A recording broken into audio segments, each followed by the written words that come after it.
Hello everyone, हम पढ़ रहे हैं भौतिक विज्ञान कक्षा 11 ऋजु रेखीय पथ पर गति, जिसमें हमने पढ़ी गति की 3 समीकरणें।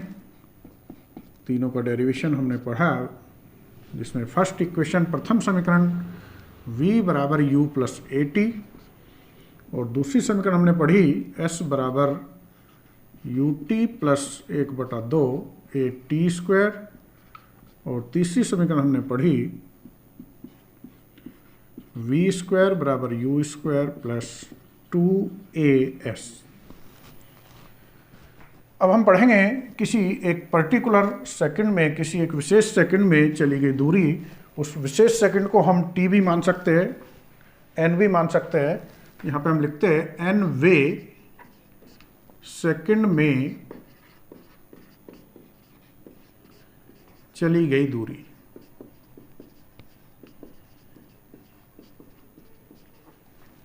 इस कॉन्सेप्ट को समझने के लिए सपोज कीजिए ये रफ काम है, इसको आपको कॉपी में नोट नहीं करना है। ये कोई दूरी है, मान लिया 20 मीटर है, किसी वस्तु ने 10 सेकंड में तय की।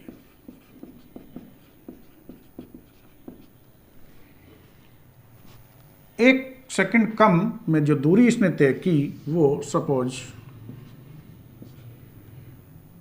यानी कि 9 सेकंड में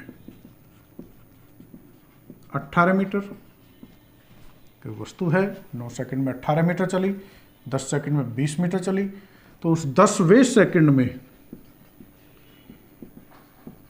यानी कि एक पर्टिकुलर सेकंड में, यहाँ पे 10वें का मतलब 10 नहीं है, ये 10वां है, ये डिस्टेंस ये हमें निकालनी है।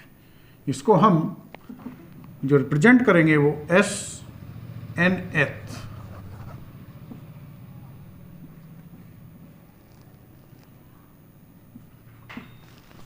मतलब एन वे सेकंड में, या एस टी टी एच हम लिखते हैं तो वो टी टी एक साथ लगता है, अजीब सा लगता है, इसलिए यहाँ पर हमने एन के स्थान पर टी के स्थान पर एन को प्रयोग किया। तो कुल मिलाकर हमें यदि nवें सेकंड में चली गई दूरी के लिए व्यंजक निकालना है तो सीधी सी बात है, पहले हम निकालेंगे। अब यहाँ पर n को रिप्लेस कर दें हम 10 से, तो ये क्या हो जाएगा, एक कम, यानी कि n-1। यदि ये n है तो ये n-1 है। मतलब यदि nवें सेकंड में हमें दूरी निकालनी है कि nवें सेकंड में कितनी दूरी चली, तो पहले हम n सेकंड में चली गई दूरी निकालेंगे।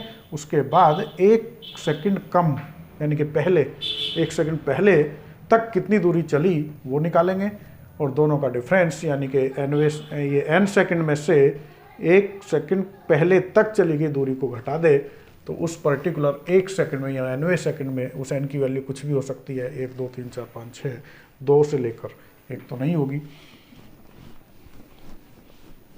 1 के लिए तो हम डायरेक्ट यूज कर सकते हैं।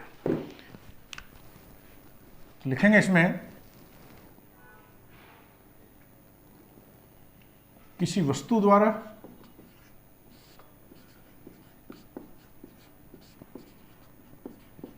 n सेकंड, स्मॉल n बनाएंगे, में चली गई दूरी। और t सेकंड में चली गई दूरी के लिए हमने समीकरण पढ़ी थी, सेकंड इक्वेशन s बराबर U T plus 1/2 A T square. हम इसी का प्रयोग करेंगे और यहाँ लिख देंगे हम s के स्थान पर एस एन यानी कि n सेकंड में चली गई दूरी बराबर यू टी, यू ऐसा ही रहेगा और t को हमने रिप्लेस कर दिया n से, प्लस 1/2 ए टी स्क्वायर यानी कि ए एन स्क्वायर। ये इक्वेशन नंबर 1 हो गई। अब हम निकालेंगे एक सेकंड पहले तक चली गई दूरी, यानी कि उन्हें किसी यानी कि वस्तु द्वारा, उसी वस्तु द्वारा n-1 सेकंड में चली गई दूरी।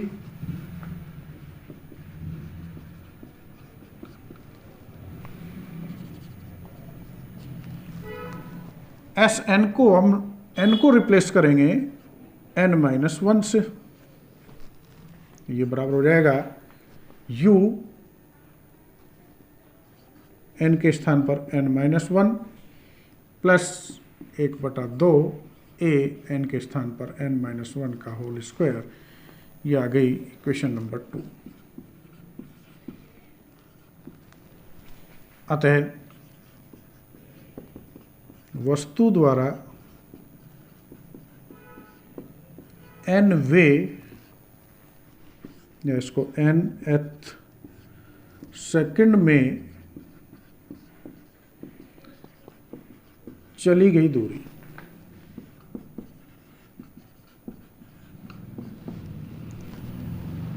यहाँ पर SNth बराबर हो जाएगी Sn माइनस Sn-1, यानी कि n सेकंड तक चली गई दूरी और 1 सेकंड पूर्व तक चली गई दूरी Sn-1 की वैल्यू इसमें रखे। Sn की वैल्यू un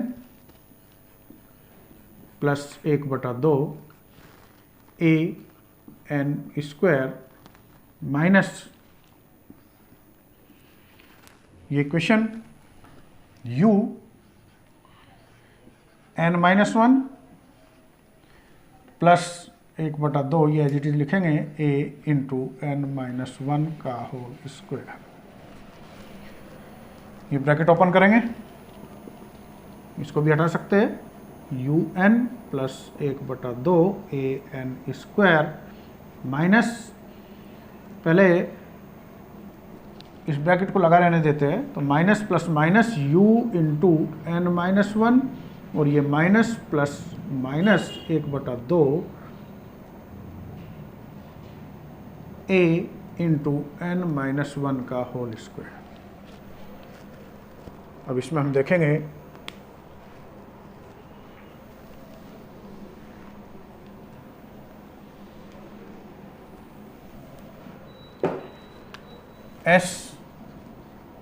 Snth बराबर, ये ब्रैकेट ओपन करें, बाकी as it is un plus 1/2 a n square minus, इसके अंदर मल्टीप्लाई करेंगे, माइनस प्लस माइनस un और ये माइनस माइनस प्लस u, आगे माइनस 1/2 a और ये bracket as it is n-1 का होल स्क्वायर। तो हम देख रहे हैं माइनस un से प्लस un कट गया।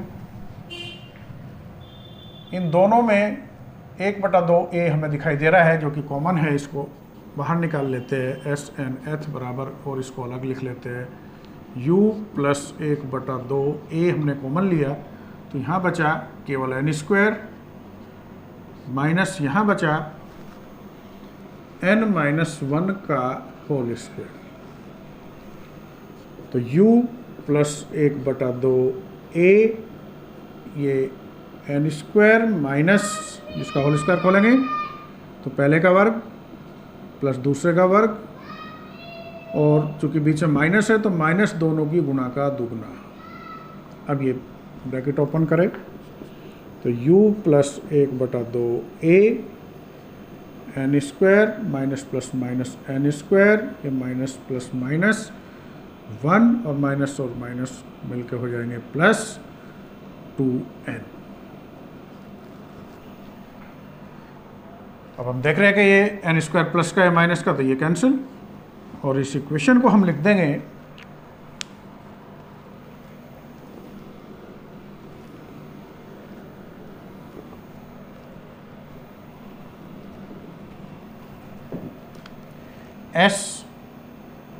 Snth equal to u plus 1/2 a, जो प्लस वाली टर्म्स है उसको पहले लिखे ले रहे हैं, -1। तो ये सूत्र आ गया हमारा n-वे सेकंड या किसी पर्टिकुलर किसी विशेष सेकंड में चली गई दूरी के लिए व्यंजक। Snth बराबर u plus 1/2 a into 2n-1। इसके बाद ये तीनों ही समीकरणें हमारी महत्वपूर्ण समीकरणें हैं। सपोज करिए ये गति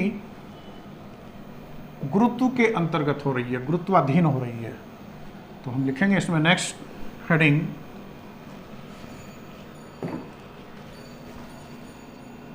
गुरुत्व के अंतर्गत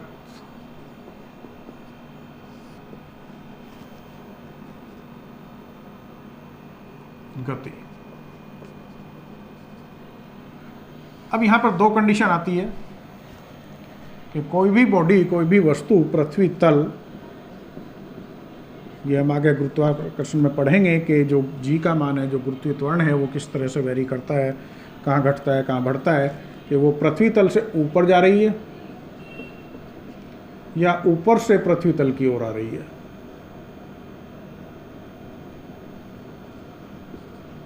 अब ये ध्यान देना है कि जब भी पृथ्वी तल से कोई हम ऊपर जाएंगे, कोई वस्तु ऊपर की ओर फेंकी जाएगी, तो जो गुरुत्वीय त्वरण है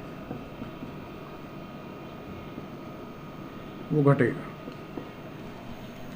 यहाँ पर महत्वपूर्ण है, गुरुत्वाकर्षण चैप्टर में पढ़ेंगे हम, पृथ्वी तल से ऊपर जाने पर भी गुरुत्वीय त्वरण का मान घटता है और पृथ्वी तल से नीचे जाने पर भी गुरुत्वीय त्वरण का मान घटता है। तो यहाँ पे नीचे जाने वाली कंडीशन नहीं है, केवल तल से हम बात कर रहे हैं। तल से या तो ऊपर जा रहे हैं या तल की ओर आ रहे हैं। यदि ऊपर जा रहे हैं तो गुरुत्वीय त्वरण घटेगा।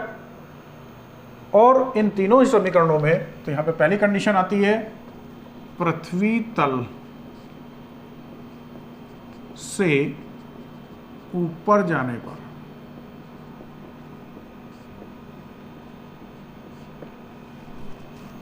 जो A है वो रिप्लेस हो जाएगा G से। अब चूंकि ऊपर जा रहे हैं, G का मान घटेगा, तो यहाँ पर प्लस के स्थान पर माइनस आएगा और जो S है दूरी, उसको हम रिप्लेस कर देंगे H से। और इस तरह ये तीनों समीकरणें जो है हमारी रूप ग्रहण कर लेंगी। V बराबर U प्लस की जगह माइनस, A की जगह GT सेकेंड इक्वेशन, S की जगह H बराबर U के स्थान पर U ही रहेगा, प्लस की जगह माइनस G, यानी कि 1/2 GT स्क्वायर।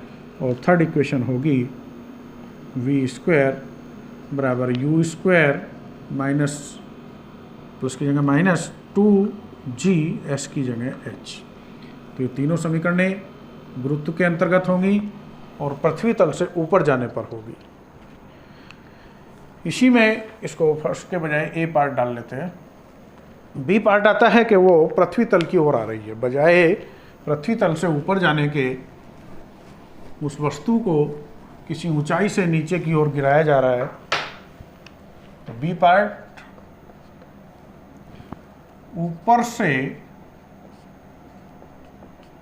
पृथ्वी तल की ओर आने पर क्या होगा? A को रिप्लेस करेंगे, चूंकि नीचे की ओर आएंगे तो G का मान पृथ्वी तल तक बढ़ेगा, तो यहाँ पे प्लस G, और जो S है उसको H से ही रिप्लेस रखेंगे। तब ये तीनों समीकरण है। फर्स्ट इक्वेशन होगी V बराबर U प्लस GT, माइनस के स्थान पर प्लस। सेकंड इक्वेशन होगी H बराबर UT प्लस 1/2 GT स्क्वायर। और थर्ड इक्वेशन होगी V स्क्वायर बराबर U स्क्वायर, ये माइनस की जगह प्लस 2GH।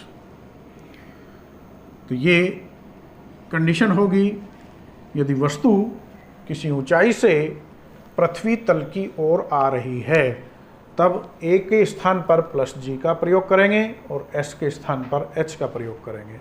इसका विपरीत यदि पृथ्वी तल से ऊपर जा रहे हैं तो A को रिप्लेस करेंगे माइनस G से और S के स्थान पर H का प्रयोग करेंगे। और इस तरह से ये दोनों कंडीशन में समीकरण आप यूज करेंगे। इसके बाद आता है इसमें कि यदि कोई वस्तु गतिमान है और उसको जो है ब्रेक लगाकर रोका जाए, तो रोकने पर जो त्वरण है वो मंदन में बदल जाएगा, रिटार्डेशन में बदल जाएगा, यानी कि नेगेटिव हो जाएगा। जैसे कि यहाँ पे G को हमने नेगेटिव प्रयोग किया है, तो वहाँ A जो है वो पॉजिटिव के बजाय नेगेटिव प्रयोग करेंगे और उस कंडीशन में वाहन कुछ देर बाद कुछ दूरी चलकर रुक जाता है और उस दूरी को अवरोधन दूरी कहते हैं। तो वाहन की अवरोधन दूरी से आधारित क्वेश्चन आते हैं, वहाँ पर हम इस सूत्र को डायरेक्ट प्रयोग कर सकते हैं। तो हम लिखेंगे वाहन की अवरोधन, जिसमें अवरोध उत्पन्न हुआ, उसकी गति में अवरोध उत्पन्न हुआ, उस अवरोध के दौरान कितनी दूरी उसने तय की, वो कहलाएगी वाहन की अवरोधन दूरी।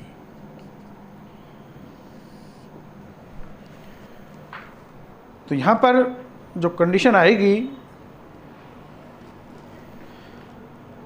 उसका वेग, जो प्रारंभिक वेग होगा वो शून्य नहीं होगा, बल्कि चूंकि कुछ दूरी चलने के बाद वो रुकेगी। तो माना कोई वस्तु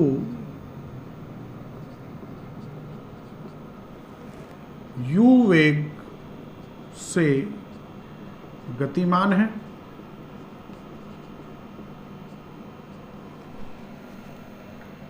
अब यदि उसमें, यानी कि वाहन में, वस्तु को जो वाहन हम प्रयोग करें यहाँ पे तो ज़्यादा बेटर है, वाहन ऑब्लिक वस्तु, ब्रेक लगाकर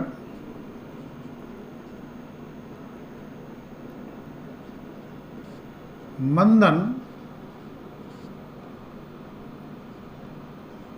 ए, अब यहाँ पर मंदन कह रहे हैं, लेकिन क्या है कि चूंकि मंदन है तो बजाय बढ़ने के ये घटेगा, तो इसलिए इसको नेगेटिव साइन के साथ हम यूज करेंगे।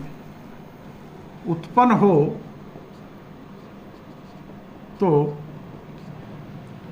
गति की, अब यहाँ पर 3 समीकरण है हमारी, हमें निकालनी है दूरी, और दूरी जो आ रही है हमारी वो ना तो फर्स्ट इक्वेशन में तो आ ही नहीं रही है, तो बची कौन सी, सेकंड या थर्ड। अब सेकंड इक्वेशन में दूरी आ रही है, लेकिन प्रारंभिक वेग है और त्वरण है, ये हमें निकालना है, और अंतिम वेग इसमें है नहीं, जो कि हमारे पास है। क्यों है? क्योंकि वो रुक जाती है। उत्पन्न हो तो गति की तृतीय समीकरण से, तृतीय समीकरण क्या है हमारे पास में, v बराबर u प्लस 2as से इसको हम प्रयोग करेंगे। अब चूंकि ये s दूरी, ये मंदन उत्पन्न हुआ, ब्रेक लगाया, s दूरी चलकर रुक जाता है, तो यहां लिखेंगे हम 0 बराबर u प्लस की जगह माइनस 2as, s की जगह हम यहाँ पर रिप्लेस कर देंगे d से, यानी कि जो अंतिम वेग है वो 0 और जो s है वो हो गया d। आप एक लाइन यहाँ पर बढ़ा सकते हो ऊपर। माना कोई वस्तु या वाहन u वेग से गतिमान है, अब यदि उसने ब्रेक लगाकर मंदन a यानी कि -a उत्पन्न हो और वस्तु या वाहन d दूरी तय करके विराम अवस्था में आ जाता है या रुक जाता है, यानी कि अंतिम वेग 0 हो जाता है। तो ये कंडीशन हमने यहाँ लिखने के बजाय सीधा यहाँ पे दे दी टेक्निकली। अब इसको हम इधर लाएंगे तो ये माइनस का हो जाएगा प्लस, और d हमें निकालना है, तो d बराबर u/2a। तो इस तरह से हम इस सूत्र की हेल्प से ये डिस्टेंस निकाल सकते हैं। और अवरोधन दूरी जो है, कितनी दूरी तय करने के बाद वाहन रुकेगा, वो डिपेंड करेगा उसके प्रारंभिक वेग पे, यानी कि वाहन किस वेग से दौड़ रहा है, और दूसरा उसके मंदन पर, कि वो जो हमने रिटार्डेशन लगाया, मंदन लगाया, वो किस दर से लगाया। तो इसलिए ध्यान रहे कि यदि बहुत तेज़ वाहन चला रहे हैं तो लिखा होता है कि उचित दूरी बनाए रखें, मतलब कि हो सकता है कि आप अचानक सामने वाला ब्रेक ले ले और आप उसको, उस दूरी को कवर करने से पहले ही 0 में ना आए, तो निश्चित रूप से आप अपने आगे वाले वाहन से टकरा जाएंगे। तो वहाँ इतनी जल्दी कैलकुलेशन तो नहीं कर पाएंगे, लेकिन एक्सीडेंट ज़रूर हो जाएगा। अब आता है इसमें एक आपेक्षिक वेग, जो कि महत्वपूर्ण है।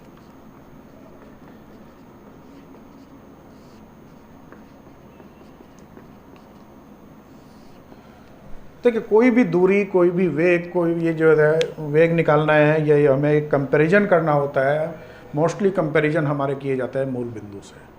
फॉर एग्जांपल मैं यहाँ पर कमरे में खड़ा हुआ हूँ, तो कमरे के सापेक्ष, बोर्ड के सापेक्ष मेरे हाथ में कोई मूवमेंट नहीं हो रही, कोई गति नहीं हो रही, तो यहाँ पर 0 होगा। इसी तरह ट्रेन, सपोज ये करिए ट्रेन जा रही है, बस जा रही है, बस में व्यक्ति खड़ा हुआ है। अब यदि हम देखें इस बस के फर्श के रेस्पेक्ट में, इसके सापेक्ष, तो हम बैठे हुए हैं सीट पर, कोई गति नहीं है, हमारा वेग 0 है। लेकिन हम देखें पृथ्वी के सापेक्ष, तो पृथ्वी के सापेक्ष जो वेग बस का है, क्योंकि हम भी बस के साथ गतिमान है, वही वेग हमारा है। हम अपने आप को पृथ्वी पर खड़े हुए मान रहे हैं, तो पृथ्वी के सापेक्ष अपना वेग देख रहे हैं, या हमारा मकान, हमारी बिल्डिंग, जितना भी इंफ्रास्ट्रक्चर है पृथ्वी तल पर खड़ा हुआ है, वो पृथ्वी के सापेक्ष विराम अवस्था में है, स्थिर अवस्था में है। लेकिन इस ब्रह्मांड के दूसरे ग्रहों, दूसरे उपग्रहों के रेस्पेक्ट में हम यदि देखें, उनके सापेक्ष यदि हम देखें, तो यदि कोई परिवर्तन है तो हम वो कहेंगे कि हाँ वो वेग में है, अदरवाइज वो विराम अवस्था में है। जैसे कि हम बस के सापेक्ष, यहाँ पे हम कहें कि बस में बैठा हुआ व्यक्ति, बस के सापेक्ष जो उसका वेग है वो 0 है, लेकिन पृथ्वी के सापेक्ष उसका वेग वही होगा जो बस का है। बस का यदि 20 मीटर पर सेकंड है, तो इस आदमी का भी पृथ्वी के सापेक्ष 20 मीटर प्रति सेकंड होगा। कई बार भ्रम की स्थिति उत्पन्न हो जाती है, यदि आप रेलवे स्टेशन पर बैठे हो और आपके ट्रेन खड़ी है और आपके बराबर से दूसरी ट्रेन गुजरे, तो आपको भ्रम की स्थिति लगेगी कि शायद हमारी ट्रेन चल गई, जबकि वास्तव में ऐसा नहीं होता, चल तो वो दूसरी ही ट्रेन रही है। तो यहाँ पर हम लिखेंगे किसी वस्तु A का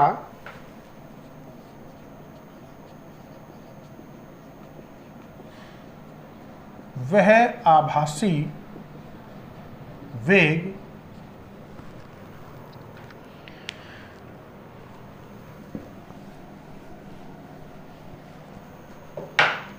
जो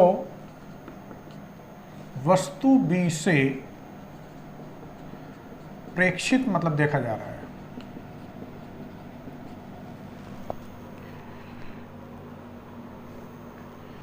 किया जाए, वस्तु A का B के सापेक्ष वेग कहलाता है।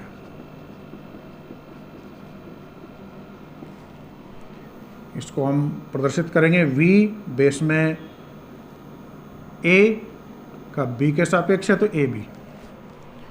v ab का मतलब है जो पहले लिखा है उसका वेग, जो बाद में लिखा है उसके सापेक्ष। va मतलब वस्तु a का वेग वस्तु b के सापेक्ष बराबर होगा किसी एक पॉइंट ऑफ रेफरेंस, यानी कि मूल बिंदु के सापेक्ष वस्तु a का वेग में से वस्तु b का वेग घटा दे, तो ये a का b के सापेक्ष वेग आ जाएगा, यानी कि VAB बराबर होगा VA माइनस VB। इस चैप्टर की थ्योरी जो है वो कंप्लीट होती है। अब इसके बाद हम देखते हैं इसमें आंकिक प्रश्न। आंकिक प्रश्न के लिए नोट करें आप, क्वेश्चन नंबर 1, ट्रैफिक सिग्नल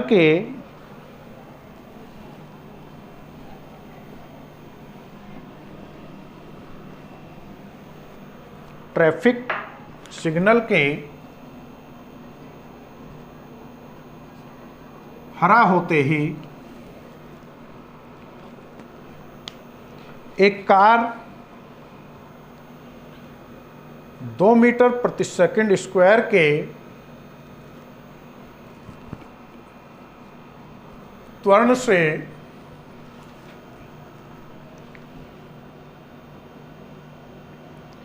गति प्रारंभ करती है।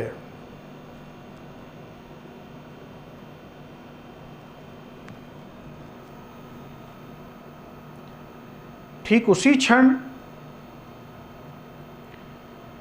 एक ट्रक 10 मीटर प्रति सेकंड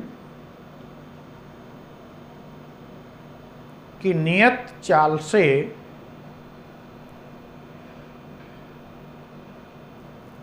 कार को क्रॉस करता है।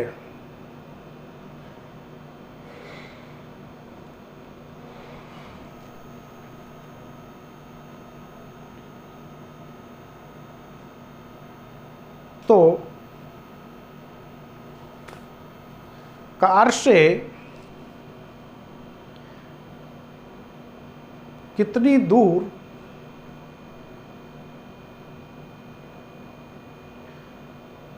कार ट्रक को क्रॉस करेगी और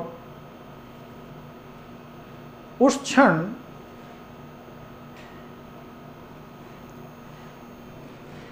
कार की चाल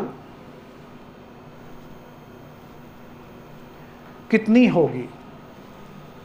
तो यहां पर ये मानिएगा कि आप ट्रैफिक सिग्नल पर कार खड़ी हुई है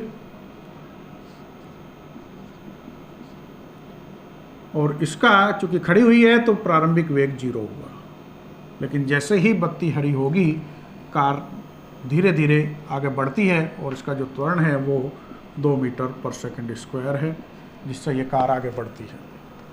लेकिन जैसे ही ये चलना प्रारंभ करती है ठीक उसी समय एक ट्रक यहाँ से गुजरता है, एक ट्रक यहाँ से गुजर रहा है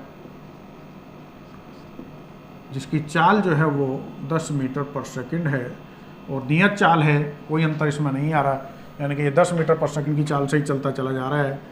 और ये कार में चूँकि त्वरण है इसका वेग बढ़ता जाएगा, प्रारंभिक 0 है लेकिन धीरे धीरे बढ़ता जाएगा, यानी कि तेज होता जाएगा। तो एक कंडीशन ये आएगी कि ये दोनों यानी कि जो ट्रक आगे निकल गया है वो एक सीध में आ जाएंगे और उस कंडीशन में ये दूरी कितनी चली और यहाँ पर कार का जो अंतिम वेग हुआ वो कितना हुआ, ये दोनों चीज़ें हमें निकालनी है। तो यहाँ पर हम बात करें कार के लिए, मान लिया कार के लिए ये सारे डाटा कार के लिए है और ट्रक के लिए फिक्स है। माना कार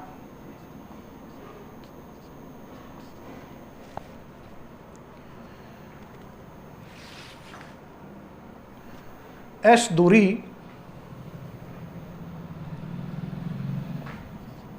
ये दूरी S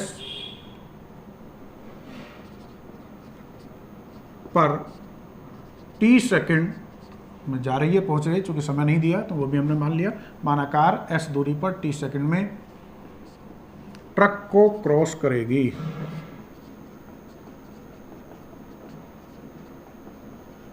तो अब कार कितनी दूरी तय इसमें कर लेगी वो हम निकाल लेते हैं।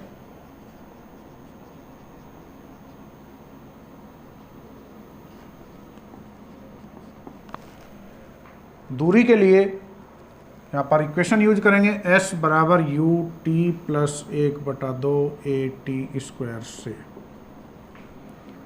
ये कार के लिए है तो इसलिए इसको S1 कह रहे हैं हम। प्रारंभिक वेग कार का 0 है, 1/2 A की वैल्यू दी हुई है जो कि 2 है और t स्क्वायर हमें निकालना है। तो इस तरह से ये 2 से 2 कैंसिल और S1 जो है वो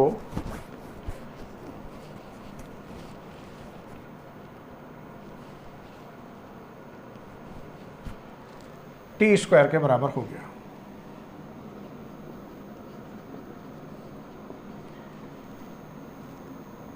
और ट्रक द्वारा चली दूरी इसको S2 कह रहे हैं, इसमें त्वरण नहीं है तो दूरी बराबर चाल गुना समय, समय सेम है, चाल v है और ये t हो गया। और इस तरह से इक्वेशन 1 और 2 को हम देखें, यहाँ देखें तो दोनों के दोनों ही दूरी बराबर तय कर रहे हैं। तो समीकरण 1 व 2 से S1 जो है बराबर है S2 के, और S1 की वैल्यू आई है t स्क्वायर और S2 की वैल्यू आई है VT इस तरह से ये t से एक स्क्वायर कैंसिल, यानी कि t बराबर v, और v की जो वैल्यू है वो 10 मीटर पर सेकंड है, यानी कि t का मान आ गया हमारे पास में 10 सेकंड। इस तरह 10 सेकंड बाद कार जो है वो ट्रक को क्रॉस कर जाएगी। अब दूसरी बात इसमें पूछी है कि इस समय यानी कि 10 सेकंड बाद जो कार की चाल है वो कितनी हो जाएगी। तो कार की चाल हमें निकालनी है, 10 सेकंड बाद निकालनी है, यानी कि समय दिया है। पुनः यहाँ पर दूसरी समीकरण s बराबर U T plus half of A T square का प्रयोग करें। तो s जो कि हमें निकालनी है, जो कि 10 सेकंड बाद चली, प्रारंभिक वेग 0 था, प्लस 1/2 a का मान 2 है और t का मान हमारे पास 10 आया, 2 से 2 कैंसिल हो गया। इस तरह s बराबर आ गया 100 मीटर, यानी कि कार जहाँ ट्रैफिक सिग्नल पर खड़ी थी वहाँ से 100 मीटर दूरी तय कर नियत चाल से चलते हुए ट्रक को क्रॉस कर जाएगी। क्वेश्चन नंबर नेक्स्ट नोट करिए, क्वेश्चन नंबर 2।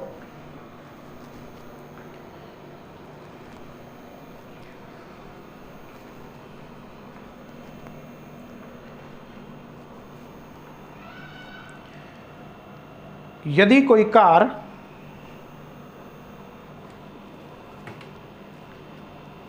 बहत्तर किलोमीटर प्रति घंटे के वेग से एक समतल एवं सीधी सड़क पर गतिशील है। यदि कोई कार 72 किलोमीटर प्रति घंटे के वेग से एक समतल एवं सीधी सड़क पर गतिशील है, तभी अचानक वाहन के चालक को लगभग 50 मीटर तभी अचानक वाहन के चालक को लगभग 50 मीटर की दूरी पर सड़क के बीचों बीच एक बड़ा वाहन खड़ा दिखाई देता है।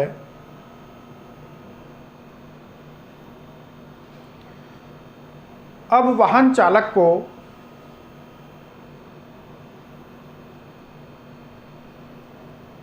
अपना वाहन इस दूरी से पहले ही रोक लेना है,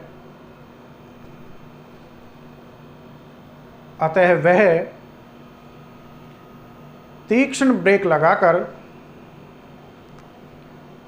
6 मीटर पर सेकंड स्क्वायर का मंदन आरोपित करता है। तो गणना कीजिए कि वाहन रुकने से पूर्व कितनी दूरी तय करेगा।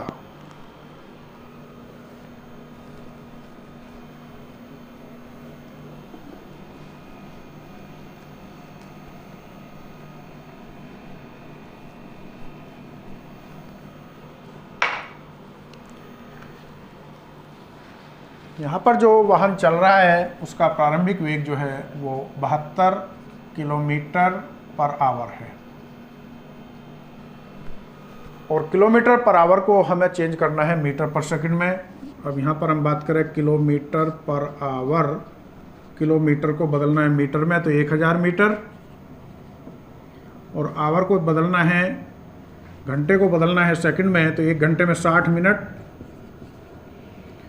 और 60 सेकंड, तो 60 गुना 60, ये 2 जीरो कट गई, 2 से काटे 2 तिया 6 और ये 2 पंजे 10, यानी कि 5/18 मीटर पर सेकंड। तो ध्यान रखना है कि यदि किलोमीटर पर आवर है और उसे हमें मीटर पर सेकंड में चेंज करना है तो इससे मल्टीप्लाई कर देंगे। अदरवाइज सिंपल किलोमीटर को मीटर में बदलने के लिए 1000 से मल्टीप्लाई करो, और आवर को सेकंड में बदलने के लिए 60 गुना 60 यानी कि 3600 से मल्टीप्लाई करेंगे, या फिर सीधा इसको हम लिखते हैं यहाँ पर 72 गुना 5/18, ये हो गया मीटर पर सेकेंड।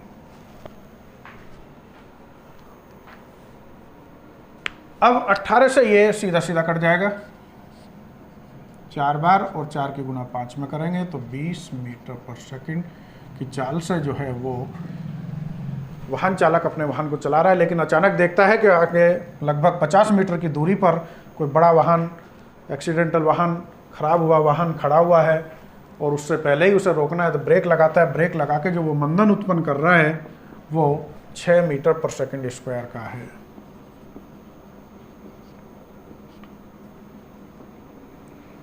मंदन है इसलिए नेगेटिव हमने ले लिया है।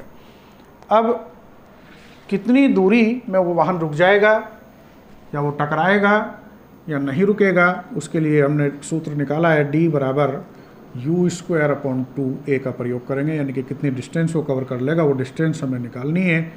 अब चूंकि इस सूत्र को निकालते समय ऑलरेडी हमने मंदन कहा था तो यहाँ केवल परिमाण रखेंगे, ये नेगेटिव साइन यूज नहीं करेंगे। तो ये जो है हम यहाँ पे लिखे लेते हैं मंदन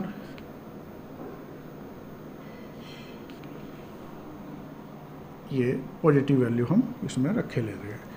लेकिन यदि आप इसको डायरेक्ट समीकरण यूज करके करेंगे, यानी कि v² बराबर u² + 2as का प्रयोग करेंगे, तब आपको मंदन विद नेगेटिव साइन लेना पड़ेगा। क्योंकि हमने ये सूत्र जब निकाला था तो वहाँ पर हम ऑलरेडी a को विद साइन यूज कर चुके हैं, तो इसलिए दोबारा साइन यूज करने की यहाँ पर आवश्यकता नहीं है, केवल वैल्यू रखेंगे। और u का मान हमारे पास है 20 × 20 वर्ग है बटे 2, a का मान 6 है, 2 से काटा ये 10 बार, यानी कि 200 बटे 6 18, 6 18, 0.06 18 इतनी मीटर दूरी तय करके वाहन रुक जाएगा, यानी कि जो आगे बड़ा वाहन खड़ा है उससे नहीं टकराएगा, दुर्घटना से बच जाएगा। Okay, thank you. आज इतना ही, बाकी नेक्स्ट लेक्चर में देखेंगे।